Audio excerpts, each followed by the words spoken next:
Hello everyone, I hope you guys are having a wonderful day and making some really good trades as per usual. And let's dive right into it today. And we actually had another update today. We gapped open and then we had non-stop selling basically throughout the entire day. Again, markets are getting extended. I mean, we've had up days 1, 2, 3, 4, 5 up days in a row now, considering on the SPY at least. The QQQ, very similar situation, a bit of a topping tail as well on the triple Q. So maybe this is the beginning of a bigger pullback. So maybe we've seen our wave 3 here, and we are going to be looking for a wave 4. But I think it's a little bit too soon for that. I think we should extend a little bit further.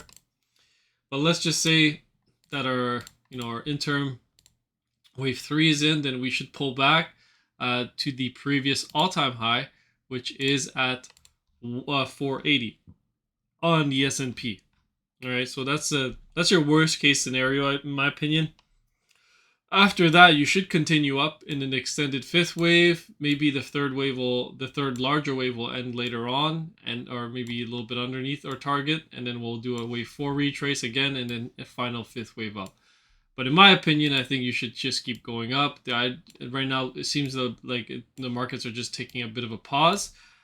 We did have Tesla earnings come out today, and unfortunately, we'll just check quickly at Tesla. I believe it's down about 6% in the after hours, so we should be opening right around 193, which is unfortunate because now this means that we could possibly invalidate this scenario for the bullish case, because if it goes down 6%, you'd be either double bottoming unless there's a miracle tomorrow and we gap open towards the upside. But to me this seems highly unlikely. I think the downtrend in Tesla could extend further. When we take a look at the daily, it looks like it tried to bottom out here and get a bit of a pump, but it's starting to fail already. Like the 4 hour, you have increasing red money flow, so this might be a time to maybe add to positions if you're long and you're willing to hold long, or either stop out and look for a better entry lower. I'll probably add to my Tesla position and open a larger one, even down here, 190, if we get to that level. But we'll see, because we're already in oversold territories on the daily. 4 hour, you're probably going to create some bullish divergence if you gap down in the RSI does not invalidate. So then that'll be a great buying opportunity in my opinion. Like I said yesterday too, the stochastics, they climbed up. It looked like they were reset, and we could definitely go lower. So that's that's a possibility. So maybe this is the final flush out before you finally start a leg higher. But we'll see. We'll take it slowly, day by day. Well, let's finish up the analysis on the SPY here. So on the daily time frame, it looks like the fifth wave is extending here. The final fifth wave, this one that I've been talking about, this larger fifth wave. So this one is extending out, and we've made a higher high. You've technically reached the minimal requirements, but I think we can extend higher. The daily time frame is showing that. When we look at the futures that are trading overnight at the moment, and OENDA, it does look like the momentum is starting to curl in, but you have increasing green money flow, which is very bullish. The larger time frames are showing that the market should extend higher as well. Same thing for the monthly. You can get onto the smaller time frames like the 4 hour. You have a bit of a bearish divergence at the moment, so maybe we'll get a bit of a pullback before we continue higher, or maybe we just consolidate at the highs, right? We don't have to technically pull back. I know there's a lot of bearish people in the comments, and that's rightfully so. We're trading to new, we're in price discovery. We're at all-time highs every day, and we have really bad economic numbers, and interest rates are at record highs, and bankruptcies are at elevated levels not seen since 2008. So that should just tell you something here. And the IWM right now had a pretty rough couple of days here. Another big down day in the IWM. But if you're starting a whole new cycle higher here, then you should extend and take out this pivot, and then you should get into this sell area that I have here which we already tested technically on the Russell, but I think you could go a little bit deeper, like maybe even 2,200 before you retrace and go significantly lower. But we'll take it slowly. If the triple Qs are signaling that this is the top and we're gonna have significant downside before, it's too premature right now. But yeah, we have a topping tail on the Qs. Wave edge didn't signal anything on the daily, nothing on the 4-hour. We had a red cross here, but again, we gapped up, so it just sold off after that.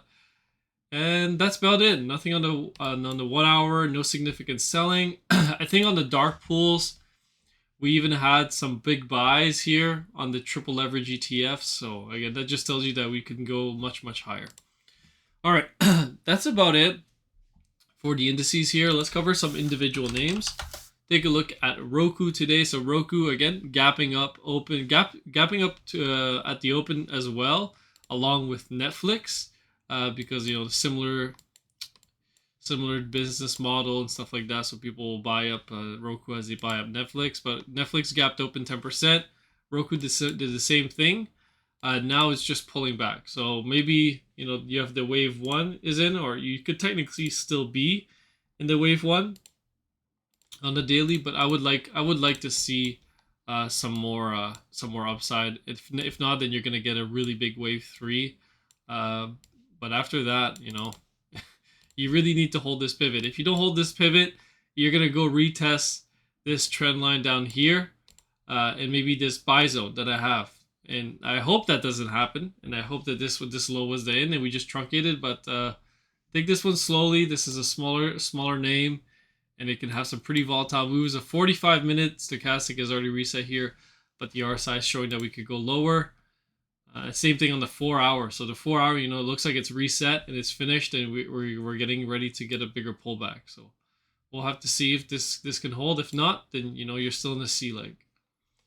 All right, let's take a look at StarBUX here very quickly. So take a look at StarBUX. I know someone said yesterday that StarBUX is going nowhere. But I don't think so. But we'll take it day by day. So StarBUX, not surprised, a down day along with the market. It is holding the level at the moment. 1 hour time frame, 4-hour daily. Let me see. Yeah, I mean we have another red dot, increasing red money flow. It's not the greatest conditions to be opening longs, and usually you want to see more buyers step in and hold this level. But yeah, I mean they are holding it for the time being, but in my opinion, if we get below it again, we could retest this level right around 89 once again. And after that, I mean, maybe the wave 1 was finished here, and we're already getting started in our wave 2. But I think we need to see a larger wave 2 retrace, bounce back up. All right, let's take a look at not NVIDIA, because NVIDIA is technically still pumping up here. It could have finished this wave 3 today with the pullback. But we need to see confirmation of that. If we take out this pivot at 585, yeah, maybe the wave 4 is in, and you're going to do an ABC correction before finally getting that blow off top in a wave 5 for NVIDIA. I mean, this thing is in price discovery. Shorts are getting blown up, so it's just normal. It's a normal situation. Apple got above the sell area and is getting some selling once again. I can remove the sell area here. We're not really going to use it. So it's basically just extending the wave 2. There's nothing new. And yeah, that's basically it. Let's move on. Let's actually take a look at natural gas. Natural gas is getting a nice little bid these last couple of days, getting a bit of a relief rally from this big amount of selling that we've been getting. Not too much volume though. It's not pumping up on big volume, just decreasing volume. So again, this could technically still roll over and retest the lows and this upsloping trend line here at $2. So don't be surprised if that happens. It's very possible. And we have the LNG, liquid natural gas, numbers coming out tomorrow at 10 a.m., I believe. Or sorry, 10:30 a.m.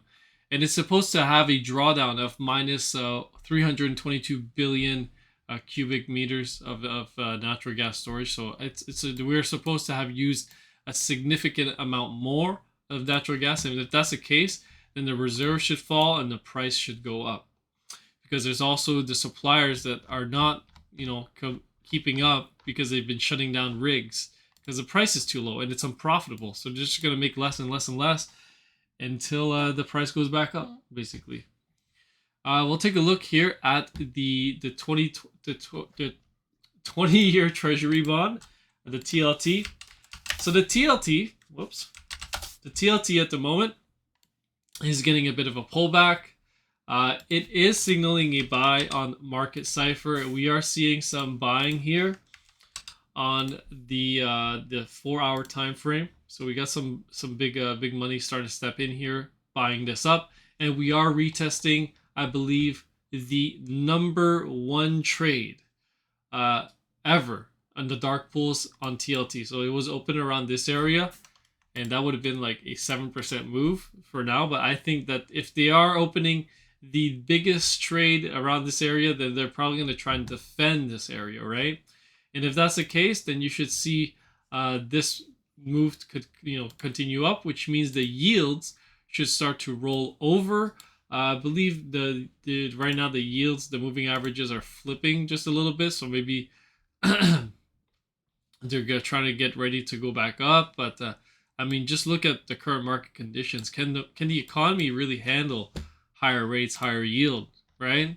So we'll see. I mean, I don't think so, but we'll see. We had, you had the dollar dip big time today, and then it was completely bought back up. And then we'll see if this is a significant top in the dollar. Take a look at the DXY. Yeah, you had a red dot here, 4-hour. You actually have okay green money flow. And look at the smaller time frames, the weekly. Yeah, the weekly showing a green dot here. We did get that bounce, but I don't think the monthly is looking too hot anymore. Yeah, the monthly is looking, it's looking pretty grim. If we take out this pivot here, the wave 5, this count is completely different. And what we're doing is this ABC that we have labeled here. But yeah, that's basically it. Don't have really much to add today. I mean, I think tomorrow is going to be more of a market mover day with Tesla, reporting poorly.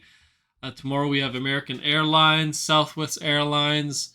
We have Intel and Visa at the end of the day, Capital One, and a few other smaller names. That's not really worth mentioning because they're not that big of a company. But yeah, that's basically it. Hopefully you guys enjoyed this video, and I'll catch you guys on the next one. Peace.